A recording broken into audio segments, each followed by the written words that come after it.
Hey YouTube, it's Faye, and for today's video, my little sister is currently at the used car dealership, unfortunately 1,500 miles away from me, or I would obviously be there with her, and she's gonna be trading in her daily driver of 10 years and hoping to buy a new daily driver for the next 10 years. And we've been texting back and forth, and I've been giving her advice, and I figured, oh my gosh, this would be the most amazing topic for a YouTube video.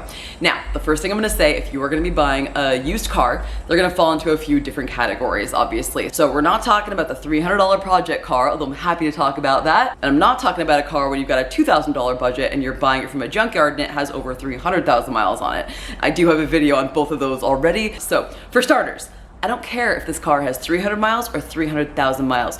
Or if you have a master tech for a sister, I need you to get a pre-purchase inspection. Absolutely, because you need a neutral party that has no personal investment in you or the car, or the dealer that the car is coming from. You wanna be able to have an unbiased party spend an hour of their professional time looking this car over from top to bottom and giving you their honest assessment. So going into a pre-purchase inspection, I highly recommend from a used car dealer or pay a fee online, get the vehicle's history. Carfax is great because you can't expect that the technician that's gonna be doing this inspection for you is gonna fork up the $40, $50, $60 or whatever it costs online to get that history or that Carfax. A lot of times it's already provided by the dealer. Go ahead and look that over before you ever find someone for a pre-purchase inspection and just note any red flags. In this case, in her case, this car had been rear-ended and the Carfax report said that it was a minor incident. So I had her print that out, bring it with her for the inspection, or email it ahead of time and let the technician know, hey, this car has been in a rear end collision. It says it's minor. Is it minor? Did they just replace the bumper cover? Did they paint over like some scuff marks? Or is there actually some damage underneath that might not have been reported? Is there any rust that might cause premature wear because of this issue? You know, stuff like that. So just get prepared and give as much information as you can to the person doing the inspection. The more information they have, the better job they can do. Now, going into a pre-purchase inspection, this is a little tricky to do, but she was actually able to figure it out. She found a mechanic to do a pre-purchase inspection that was less than a minute drive from the used car dealership. So before she ever got in her car and drove the 2 hours to this dealership, it had already had an inspection done and she had the technician actually go and do a cold start on site. And this is, whew, kudos to her. She's amazing for making this happen. Cold start can tell you so much about the engine's health, about the overall health of the vehicle. When you go in to buy a used car, whether it's private sale or used car dealership, first of all, if they give you problems about doing a pre-purchase inspection, that's a major red flag, and I would run away from that dealership, let alone run away from the car. Like that's you know, never a good sign. But more importantly, it's also a red flag if they, oh, I just warmed it up for you before you got a chance to actually come and hear it and start it up for the first time. There's a lot of little hints that you can get, whether it's, you know, a long crank or kind of bucks when it starts or gives off a certain, you know, puff of smoke color that the technician can pick up on that the dealership might try to mask by having it pre-warmed up for you. So if you can, maybe you can hire a mobile mechanic to do a pre-purchase inspection on site, maybe first thing in the morning when the car is definitely cold, or see if the dealer will be able to drop it off, leave it overnight, and then the technician can do a pre-purchase inspection first thing in the morning. Again, that's a tricky one to make it happen, but my little sister made it happen, so mad kudos to her. Then she asked, what are some questions I should be asking of the technician performing the pre-purchase inspection? So let's cover that. We're gonna assume that a technician is gonna perform a multi-point inspection. They're gonna check fluids and filters, look underneath the vehicle, so on and so forth. So there's just like a certain set of standards that you're gonna expect that the technician is gonna do. And then there are other responsibilities that are probably gonna fall on you, but I'll get to that a little bit later. So assuming that the technician is gonna do a top to bottom fluids, filters, bushings, bearings, whole undercarriage inspection sort of thing, what sort of questions can you ask that then might give you additional information as to whether this is a good car to purchase? First thing is, what is the vehicle's mileage and what was the last major service? Let's say that this vehicle has 65,000 miles on it, and if it's a Toyota, you know that the last service was due at 60,000 miles. I would say, hey, would you mind checking and making sure that all the 60,000 mile service was performed on this vehicle? Why does that matter? Well, it matters because it gives you a little glimpse into the care that the previous owner took. right? So where there's some things neglected, where there's some corners cut, you know, that may factor into whether or not you want to buy the vehicle. Also, it gives you a good baseline on what the maintenance is like. Well, what maintenance am I gonna have to catch up on? So how much money am I gonna have to invest in the car right up front just to get it to a good, fresh, clean slate so I can just start daily driving this to work and back every single day reliably. In this case, it's sort of smack dab in the middle. She found one with 72,000 miles on it, which is fantastic. So it's right in between that 60 and sort of approaching the 90K. So your air filters might be a little bit dirty, you know, but there are other things you can look for just to make sure that that 60K service was actually done. And in this case, her 60K service, the technician suspected, was indeed done because all the fluids tested great, and they didn't see any signs that there was anything that needed to be done. Even the air filters were clean, so always a good sign. If a previous owner is going to cheap out on a $15 air filter or something like that, then what else are they skipping out on? So I always love asking that question: what was the last major service, and was it, to the best of your knowledge, completed by the previous owner? All right, well, my sister just bought the car, so we're very excited, and we just had a conversation. Now I've got to remember where I was at with the video. So tip number one, always get a pre-purchase inspection. Tip number two, prepare yourself by printing out a Carfax or other vehicle history report and reading it over and seeing if there are any red flags for you and having that prepared before the pre-purchase inspection. 3 is see if you can get the technician to do cold start. 4 is ask about vehicle history, vehicle service history. See what the last major service was. If you're going to a specialist for that car, which I do recommend, if you're looking at a Volvo, go to a Volvo specialist. If you're looking at a Chevy, go to a Chevy specialist. You know, go somewhere that does specialize in those vehicles so they know what exactly to look for. So in this case, she was looking at a Toyota, I wonder why, and she went to someone that knew already what the last major service was. So check out that last major service. If you're going to a general technician, that's also fine, but you might just want to do a little research ahead of time, see what was the last major service interval, print that out, and have that prepared for them. Because once again, you got that technician's attention for probably an hour. You want them looking at the car. You don't want them trying to like research all this stuff last minute on the internet. You want to make it as easy as possible for them and just set yourself up for success, just so you can feel good about it. Ask them to scan every single computer. So for Toyota, have them do a health check with TechStream or a GTS Plus, I guess now. Because sometimes just because there's not a check engine light on does not mean that there's not any code stored or any issues. I've seen so many times used car dealers will erase the check engine light right before you get there. So if you bring it to a certified technician that can plug in and scan for codes, especially one that knows your specific manufacturer and has that dealership level quality equipment, you can get a lot of information. You can see pending codes that haven't showed up yet. You can see things that the vehicle doesn't like flag as an issue. You can see like the history of the diagnostic trouble codes. You can also see pending things that may show up in the future. And you can also see if the check engine light has been erased. Check for monitor readiness and make sure that there's no red flags there and nothing coming up. So was that 6 or 5? Lost track. Doesn't matter. Anyway, next thing. Don't be afraid to straight up ask them their opinion. Hey, would you buy this car if you were in my situation and your budget was this and you had maybe another $500 or $1,000 or whatever to put into maintenance just to get it ready to go? You know, straight up ask them, like, hey, here is my budget, here is the price. Do you think that's a reasonable price for this car? You are paying for a neutral party to give their professional opinion. They don't care whether or not you buy the car. They don't care if the used car dealer sells the car. They don't even care about the car, right? So they're probably the best person to ask whether or not they would buy a car. Or like, would you buy this for your mom? Would you buy this for your partner? Would you buy this for your little brother or sister? You know, and then really take that to heart. Hopefully they are gonna give you a printout of their full inspection. This is another thing. Definitely get that and bring that back to the used car dealer with you. You can use that as collateral when you're negotiating down the price. So we'll get a little bit more to that in a second, but you know, you may get that inspection sheet and you may see that that technician has torn this car apart. That's not necessarily a red flag. I mean, think about it. You're paying somebody to look at this car and scrutinize it, go over it with a fine-tooth comb and tell me everything that's possibly wrong with it.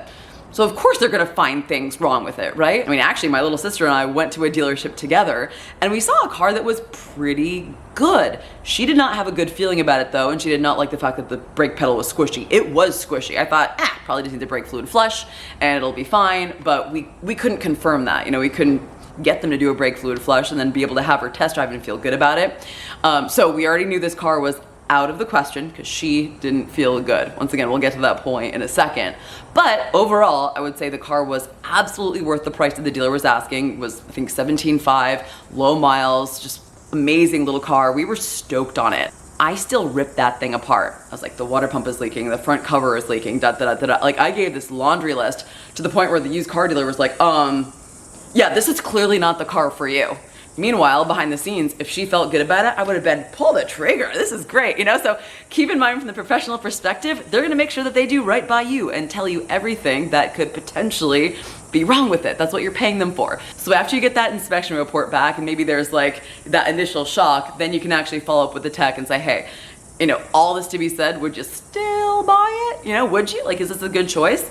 And then respect their answer. A lot of times, as someone who does pre-purchase inspections, I will make sure that I nickel and dime the heck out of the car so that the potential buyer can use that to negotiate down the price. One of my favorite things to do is look at Toyota power steering racks and note that they're leaking or seeping. They all are, right? And chances are, it will never cause a problem, especially if your plan is to keep the car for 5 years, keep the car for 10 years. We may monitor it seeping for the next 20 years as far as I know. I think that the steering rack on my 4Runner has been seeping probably since 1998, but it's not a problem. However, I'll then price quote it and be like, just so you know, this job is gonna be about $1,200 to $1,500. And then the potential buyer can take that information and use it to negotiate down the price, right? So, you know, definitely use that inspection report as a bargaining chip, but also talk to the technician and see, you know, on a scale of 1 to 10, how severe, how intense are these? Is this actually something that needs to be done or not? And in the case of the Toyota that we looked at the dealership, I mean, if I bought it, would I reseal the front cover? Nah. Does the water pump need to be replaced right away? Nah, I just had some crusties. Like, I was just, you know, doing my job as an inspector. So do not be afraid if the technician finds things wrong when you ask them to find everything wrong. Okay. Then also, once you get that inspection report back, you know, go to the front desk, talk to the service advisor, and just ask them, hey, like, would you mind ballparking the prices of these items?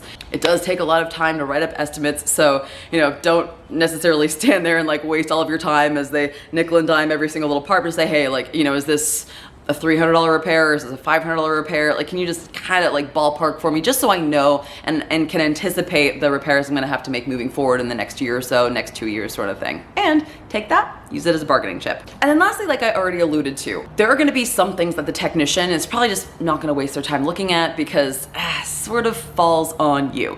The technician is not gonna pair their phone to the radio and make sure that that works and make sure that they like the sound system, and they're not gonna make sure that the blind spots are good for you, right? They're not gonna make sure, they might check to see if the speakers are blown out or anything like that, but like, are you happy with the sound system? You know, do you like feel comfortable behind the wheel? You know, I do sort of check all the interior accessories, all the lights. I do put the seats down and make sure that the seats aren't stuck or anything like that. I'll always check for a spare tire and make sure they have that spare tire change stuff. Always check for a rear lock key, that sort of thing. But ultimately, after that technician does a pre-purchase inspection for you and gives you their opinion, then you do the test drive. And you've got to ask yourself, you know, do I see myself driving this vehicle? Would I be happy driving off the lot? Or am I pressured into buying this? Or does something just not sit right? How many times have you completely ignored your intuition and then something went terribly wrong, right? We know that feeling. We know that sinking feeling in our stomach when something just isn't right. And I'll tell you, I got that with that first car that we looked at, that I was just like, I mean, it's a good deal. Like, I would buy it. Like, it was a good purchase. It was a good car. But something wasn't right inside. Tried not to push that onto my sister, but I knew in the back of my head, I'm feeling a personal red flag. You have to trust your own gut instincts and your own intuition. So if you can take a test drive without the used car dealer representative or a salesperson in the car with you, pressuring you, that would be great, you know, and then go through the motions of driving it. You know, do a hard stop, do a soft stop. Definitely drive over 55 miles an hour, feel if you can feel any vibrations. See if you can find a flat road, one that's not crowned for the water to flow off the side, which are most roads. So when you're driving, you know, put your hands on the steering wheel and see if you can remove your hands from the steering wheel, and will the car continue to drive straight, or is it sort of veering off one way or another? Once again, a lot of roads are sloped, so you may notice a little slight veering to the right. So, you know, is it because the road is sloped, or is there like a pulling issue that then you have to worry about? You know, so also on your test drive, just once again, check those blind spots. Are you comfortable sitting in the car? You know, could you road trip in the car? And then when you get back to the dealership, like, truly sit in the car, you know, just completely, like, don't stress out about taking your time, or anyone else or anything, and just take some time to sit there, take a few deep breaths, and actually just ask yourself, like, would I truly feel good about bringing this car home? You know, do I see myself daily driving this for the next 5 years, 10 years? You know, am I okay making payments on this thing for the next 5 years? You know, do I feel good about investing money into this? You know, and it's interesting how much you already know. Like I said, my sister could not care what her car looked like. Aside from, well, she wanted it to be a bright color because she's been rear-ended like 3 times in gray cars. So it's like, never again. It has to be bright red. I'm like, perfect. That's easy enough. And then, you know, there was a few other things. She wanted to be able to sit high, sort of look down. And then she also needed to be able to fit her dog crate in the back. So she needed one that sort of either folded down or had a lot of trunk space, and then also be able to carry 4 bales of hay at a time. She is also a crazy chicken lady.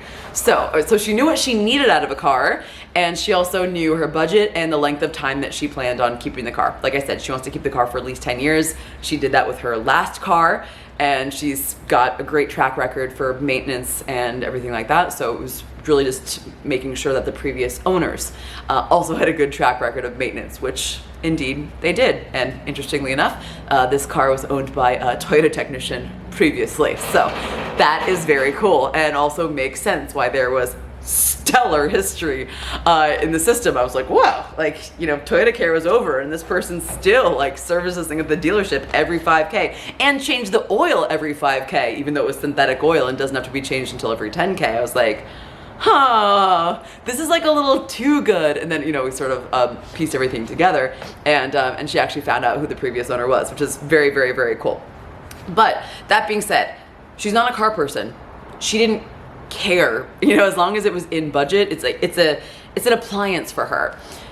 She still had that gut feeling, you know, even after we talked about the orange one. I'm just like, oh my gosh, it's a great price. Like, none of these things are a big deal. So like, don't let what I'm saying to the used car salesman, like, don't let me intimidate you away from the car. I'm just playing the negotiation game. And she was like, oh, so it's like a good purchase. I was like, oh, it's a great price. Yeah, we definitely, I would feel good about buying this one. And she was like, doesn't feel right. I was like, aha, she knew. And lo and behold, she found one $2,000 less. They took $1,000 more for her trade-in, and it's 2 years newer, and it has 30,000 miles less. Amazing. Like, she freaking blew it out of the park. I'm so, so proud of her. But she felt good about the test drive process, about the pre-purchase inspection process, and what questions to ask of the technician who did the pre-purchase inspection, who was a lady, by the way. What are the chances? Man, amazing. And so she went in and left with a new car, a new used car, feeling super confident because of this conversation that we had. So, in summary, sorry for the rambling, I hope this video felt like you were just talking to a sister or a close friend about, you know, the chance that you get to buy your next used vehicle. Hope you enjoyed this video, and I hope that you find this helpful. And let me know in the comments, when was the last time that you bought a used car for a daily driver? And how did you prepare? Did you do a pre-purchase inspection? Were you able to actually get money off because of the pre-purchase inspection? Are there any questions that you would ask to a technician who's performing a pre-purchase inspection that you think I might have missed or you would have added to my list? Definitely let me know, and then I'll pin the comments that I think are super helpful. So thank you so much for watching this video. I hope that you enjoyed it. Hope you find it helpful. And yeah, I'll see you in my next video. I got a couple I'm working on editing, but man, I've been traveling, and I've been a little focused on customer cars rather than video editing. I need an editor. I need more editors. Anyway, thank you so much for watching. I will see you in my next video. Bye.